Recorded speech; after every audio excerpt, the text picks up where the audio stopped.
Good afternoon students. हमने last lecture में पढ़ा था न्यूरॉन का स्ट्रक्चर पढ़ा था। एक बार हम उसको रिवाइज कर लेते हैं, क्योंकि आज हम जो न्यूरॉन का फंक्शन है या जो प्रोसेस है न्यूरॉन के थ्रू जो ट्रांसमिशन होती है, मतलब जब ऑर्गन हमारे जो सेंस करते हैं और उसको अफेक्टर ऑर्गन तक, मतलब जहाँ पर उसको अफेक्टर ऑर्गन के थ्रू जहाँ वो रिस्पॉन्ड करने के लिए, स्टिमुलस को रिस्पॉन्स करने के लिए जो प्रोसेस चलता है, तो वो किसके थ्रू होता है? वो न्यूरॉन्स के थ्रू होता है। तो न्यूरॉन्स क्या था? Is a special cell of the nervous system and it is a structural and functional unit of nervous system. वो क्या है? Structural and the functional unit है किसका? Nervous system. ठीक है। तो अब इसका क्या था? इसका डायग्राम में सबसे पहले सेल बॉडी थी। सेल बॉडी के क्या न्यूक्लियस है उसके पास, और ये डेंड्राइट्स हैं जो कि रिसेप्टर की तरह काम करते हैं, मतलब जो सिग्नल लेते हैं और फिर उसको ट्रांसमिट करते हैं इस एक्सॉन के थ्रू, और they are transmitted to nerve ending, जहां से वो या तो अफेक्टेड ऑर्गन के पास चला जाएगा ये एक्सॉन टर्मिनल, या फिर दूसरे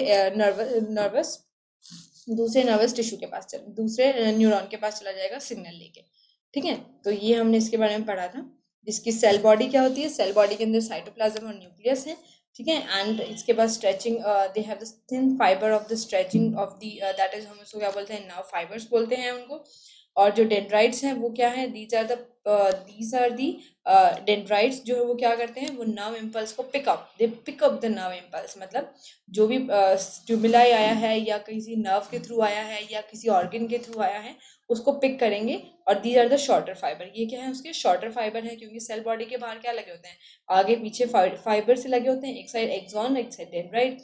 एक्सॉन क्या है? लॉन्गेस्ट फाइबर है न्यूरॉन का, जो कि axon passes the impulse to another neuron, एक न्यूरॉन से दूसरे न्यूरॉन को, या जो जहाँ से स्टिमुलस लिया है और अफेक्टर ऑर्गन के वहां पर, मतलब इसको जो स्टिमुलाई है उसको रिस्पॉन्स के लिए इसको जो है ट्रांसफर करना होता है सिग्नल।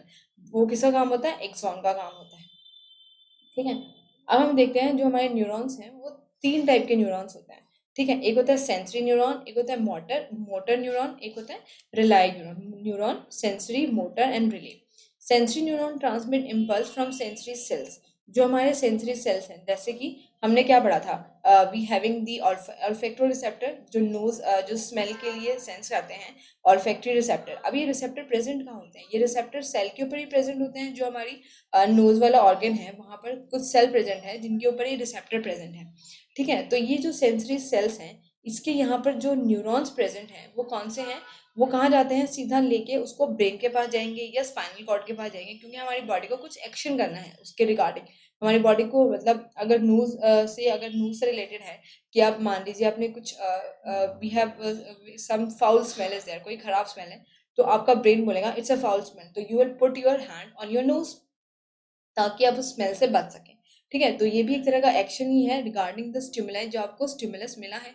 ठीक है। अगर कोई अच्छा आपको स्मेल आ रही है बिकॉज ऑफ दोज रिसेप्टर्स, तो आप क्या करेंगे? उठ के चलेंगे उसकी तरफ कि वो अच्छी स्मेल किसके रिगार्डिंग आ रही है। तो ये सेंसरी न्यूरॉन है जो कि ट्रांसमिट करते हैं सेंस सेल्स से। और वो सेंस सेल्स कहाँ होते हैं? हमारे सेंस, जो हमारे सेंस ऑर्गन है वहां पर। ठीक है। स्किन, आईज, आईज के पास भी सेंस सेल्स होते हैं।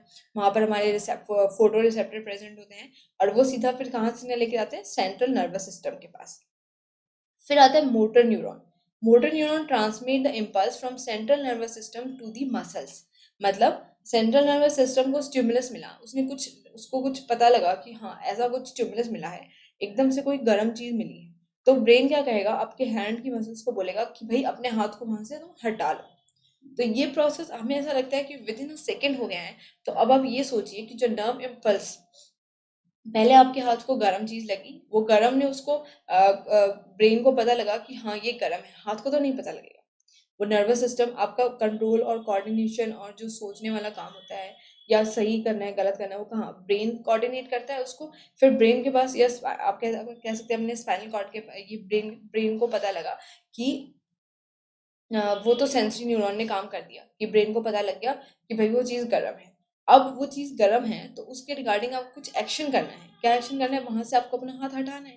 तो वो चीज़, अब जो सेंट्रल नर्वस सिस्टम है वो एक दोबारा एक सिग्नल भेजेगा आपकी हैंड्स की मसल्स के पास, और एकदम से बोलेगा अब आप अपना हाथ हटा। ठीक है। तो वो जो सिग्नल आया है, मतलब सेंट्रल नर्वस सिस्टम्स के पास जो सिग्नल आया है मसल से, वो कौन सा हो गया? मोटर न्यूरॉन हो गया, मोटर न्यूरॉन। ठीक है। तो M for motor, M for muscle. हो गया ना आसानी से याद कि मसल्स के पास जो सिग्नल आया है वो कौन सा हो गया? Motor neuron. M for motor, M for muscles. और सेंसरी न्यूरॉन मतलब कुछ सेंस करना। सेंस तो जब ही होएगी जब आप जो सेंसरी जो आपके ऑर्गन है वहां से जाएगा और ब्रेन उसको बताएगा कि आपने क्या सेंस किया है। ठीक है, अब आता है रिले न्यूरॉन आकर in central nervous system. Relay neuron क्या होते हैं? Where they serve as a link between the other neurons, मतलब जो दूसरे न्यूरॉन्स बॉडी के अंदर प्रेजेंट हैं उनके बीच में एक लिंक बनाना। मतलब आपकी हमारी बॉडी के अंदर बहुत टाइप के और दूसरे टाइप्स के भी न्यूरॉन प्रेजेंट हैं जो कि इन इस सिस्टम को बनाते हैं। जैसे रिले न्यूरॉन मतलब हमारी बॉडी के अंदर जो कोऑर्डिनेशन वाला सिस्टम होता है, जहाँ पर मतलब ब्रेन के अंदर अलग अलग पार्ट होते हैं। एक जैसे मेमोरी बेस्ड पार्ट है, या कोई एक्टिव जो वॉलेंट्री एक्टिविटी करने वाला पार्ट है। ठीक है, जो मतलब जो कोऑर्डिनेट करता है हमारी वॉलेंट्री एक्टिविटीज को। वॉलेंट्री एक्टिविटीज कौन सी होती हैं? जो हमारी मर्जी से होती है। ठीक है, इनवॉलेंट्री एक्टिविटीज कौन सी होती है हमारी बॉडी में? जो हमारी मर्जी से नहीं हो रही, जैसे दिल का धड़कना। ठीक है, वो हमारी मर्जी से नहीं हो रहा, वो तो 24/7 मतलब 24/7 we can say over lifetime, मतलब वो लाइफ टाइम हमारी बॉडी के अंदर कॉन्टिन्यूसली हो रहा है, तो वो हमारे कंट्रोल में नहीं है। They are under the involuntary muscles, और वो मसल्स भी कंट्रोल कौन करता है? They are control by the brain also. ठीक है, तो इस तरह से जो न्यूरॉन्स हैं आपस में लिंक होते हैं। In linking of this neuron is called as the relay neuron. इन न्यूरॉन्स को क्या बोलते हैं? रिले न्यूरॉन, जो एक दूसरे जो नेटवर्क ऑफ न्यूरॉन्स को बनाते हैं। ठीक है, अब इसी के बेसिस पे मतलब सेंसरी न्यूरॉन और मोटर न्यूरॉन के फंक्शन पे हमारे पास कुछ और दूसरे टाइप के भी न्यूरॉन्स हैं। देखो, यहाँ सबसे पहले है बाईपोलर न्यूरॉन। बाईपोलर न्यूरॉन क्या होता है? जिसके दो पोल होते हैं, मतलब जिसके दो टर्मिनल हैं। जैसे डेंड्राइट, आपके सेंस ऑर्गन ने सेंस किया, स्टिमुलस लिया डेंड्राइट्स के थ्रू, वो हमारे कहाँ जो स्किन के जो सेल्स हैं एपिडर्मिस है वहां पर न्यूरॉन प्रेजेंट है, वहां पर हमारे कुछ टच होता है, तो ये न्यूरॉन्स ने सिग्नल ले लिया, भाई डेंड्राइट्स ने सिग्नल ले लिया। अब वो यहाँ से एक्सॉन के थ्रू होता हुआ एक्सॉन टर्मिनल पे गया और दूसरे न्यूरॉन के पास चला गया। तो मेनली जो ये वाले जो सेल हमारे प्रेजेंट होते हैं ये कैसे होते हैं? बाइपोलर होते हैं। ठीक है, और मतलब वो सिंपल एक्ट करते हैं डायरेक्टली, मतलब एक क्योंकि उनको बाइपोलर किस लिए होना है? क्योंकि उनको ट्रांसफर करना है, एक चेन बनानी है। ठीक है, दूसरा होता है मल्टीपोलर। मल्टीपोलर मतलब उसके बाद पास बहुत सारे पोलैरिटी डेंड्राइट्स हैं। ठीक है, इनका क्या होता है? ये वाले जो न्यूरॉन्स होते हैं ये डायरेक्टली हमारे ब्रेन में प्रेजेंट होते हैं, क्योंकि इनको सिर्फ सिग्नल लेना है। इनको सिर्फ सिग्नल लेना है, और जो ब्रेन के अंदर सेल हैं उनको जगाना है कि भाई ऐसा सिग्नल आया है, अब तुम एक्ट करो। ठीक है, अब हमारी पूरी बॉडी के अंदर से एक साथ बहुत सारे सिग्नल आ सकते हैं, एक ही टाइप के सिग्नल भी आ सकते हैं। ठीक है, तो अब इसके जो ये डेंड्राइट्स हैं इसका मतलब ये है कि ये जो डेंड्राइट्स हैं बहुत सारे एक्सॉन के साथ कनेक्टेड हैं। ठीक है, मतलब इसके पास मल्टीपल ऑफ सिग्नल आ रहे हैं एक बारी में। लाइक दी हमारे पास पर्किंजी सेल्स प्रेजेंट होते हैं हमारे ब्रेन के अंदर। ठीक है, आगे हम जब सेंट्रल नर्वस सिस्टम और ब्रेन करेंगे then we will study about this also कि how these type of Purkinje cells in our brain will help in coordination is that.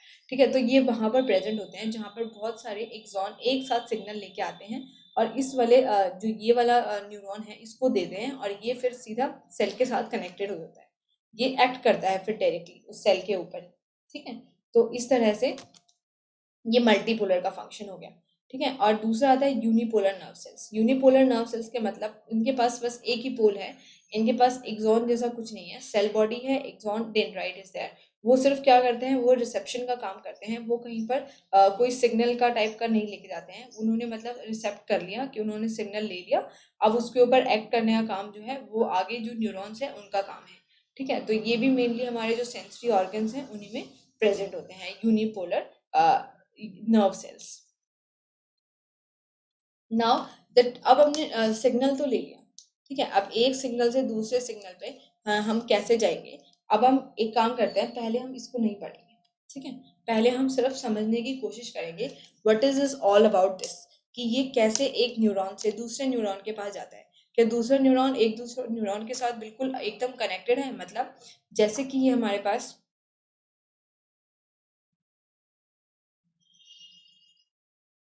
जैसे कि हमारे पास क्या है, एक एक्सॉन है, ये एक्सॉन है, इस तरह से ये एक्सॉन है। तो और जो दूसरा नीचे जो दूसरा वो है हमारे पास, ये दूसरा नर्व है, और ये इस तरह से ये एक दूसरे के साथ ऐसे तो कनेक्टेड नहीं है। ठीक है, ये एक दूसरे के साथ इस तरह से कनेक्टेड नहीं है, दिस इज रॉन्ग।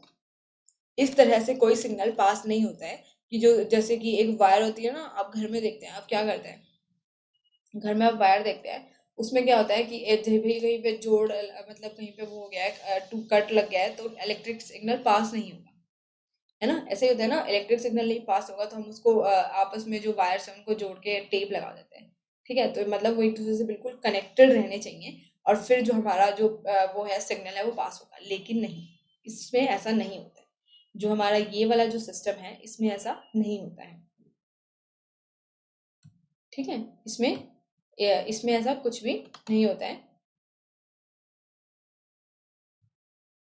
इसमें ऐसा कुछ नहीं होता है। ये जो न्यूरोमस्कुलर जंक्शन होता है, न्यूरोमस्कुलर जंक्शन क्या होता है, जैसे कि हमारा मोटर वाला आप ले लीजिए, मोटर न्यूरॉन में क्या होता है, ये एक्सॉन है, ये मसल्स के ऊपर एक्ट कर रहा है। ठीक है, ये मसल है हमारी, ठीक है, ये मसल्स के ऊपर ये एक्ट कर रहा है। तो जो इसका ये एक्सॉन वाला पार्ट है, ये इसका एक्सॉन है, ये जो हमारा ये बल्ब बना हुआ है, ये इसका एक्सॉन का एक छोटा सा टर्मिनल है।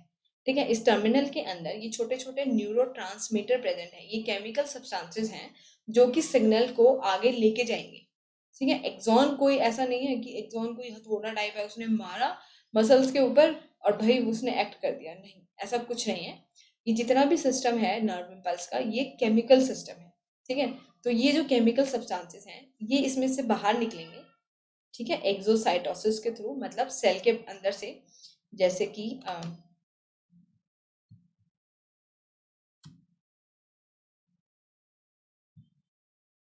जैसे कि ये हमारा एक्सॉन है, ये एक्सॉन है। अब इस एक्सॉन के अंदर केमिकल प्रेजेंट है, तो इस तरह से ये वेसल बनेगा एक्सॉन के अंदर, और यहाँ पे हमारे क्या प्रेजेंट है, ये न्यूरो जो प्रेजेंट थे, अब वो यहाँ आ जाएंगे, यहाँ आ जाएंगे। और यहाँ आने के बाद जो ये आप जगह देख रहे हैं, यहाँ पे ये मसल्स है हमारी। ठीक है, ये मसल वाला सेल है हमारे पास। ठीक है, इनके अंदर भी मेम्ब्रेन, ये जो अब ये वो यहाँ आ गए हमारे पास, यहाँ ये जो एसिटाइल कोलाइन है वो यहाँ आ गए हैं। इट्स वेरी इंपॉर्टेंट कि आप इसको समझें रादर देन कि आप इसको अलग तरीके से याद करें। ठीक है, तो ये जो एसिटाइल कोलाइन है वो अब यहाँ आ गए हैं इसके थ्रू, ये एक्सोसाइटोसिस। एक्सोसाइटोसिस क्या होता है, एक्सोसाइटोसिस का मतलब जो भी केमिकल प्रेजेंट है वो प्लाज्मा मेम्ब्रेन के थ्रू एग्जिट एग्जिट एक्सोसाइटोसिस मतलब एग्जिट। फैगोसाइटोसिस क्या होता है, अंदर लेना, एंडोसाइटोसिस। ठीक है, और एक्सोसाइटोसिस मतलब उसको बाहर निकालना। ठीक है, उसके थ्रू वो उनको यहाँ पे ये जो बीच वाला जो स्पेस है, that is this is the synaptic cleft, हम इसको बोलते हैं। ये क्लेफ्ट के अंदर यहाँ पर ये रिलीज हो जाएंगे। ये रिलीज होने के बाद जो ये हम ये देख रहे हैं, ये इसमें बिलाइट टाइप की ये बनी हुई है, इसके थ्रू अब ये जो दूसरा सेल है, ये मसल सेल्स हैं, इस केमिकल को अपने अंदर ले लेंगे और फिर यहाँ पर दोबारा से नर्व इम्पल्स एंटर कर जाएगा, इसका मतलब।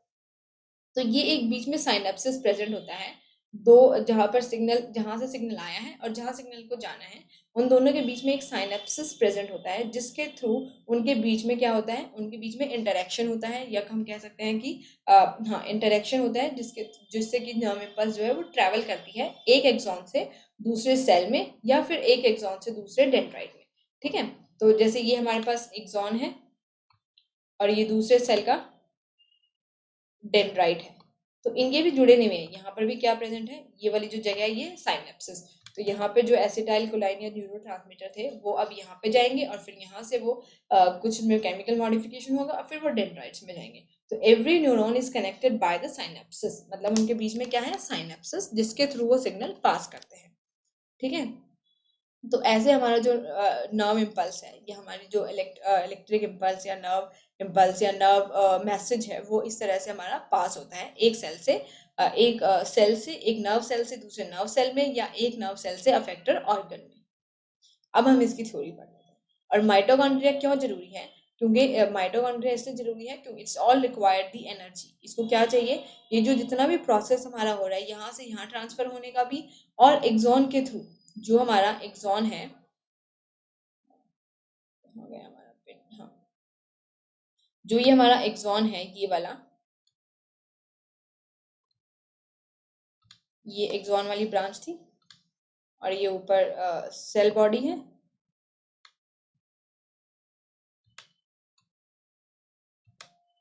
समझने की कोशिश कीजिए। डायग्राम अच्छा गंदा मैम कैसे बना रही है ये देखने की जरूरत नहीं है। Is important to understand the things. ठीक है, ये है एक्सॉन, ये एक्सॉन के टर्मिनल है हमारे पास।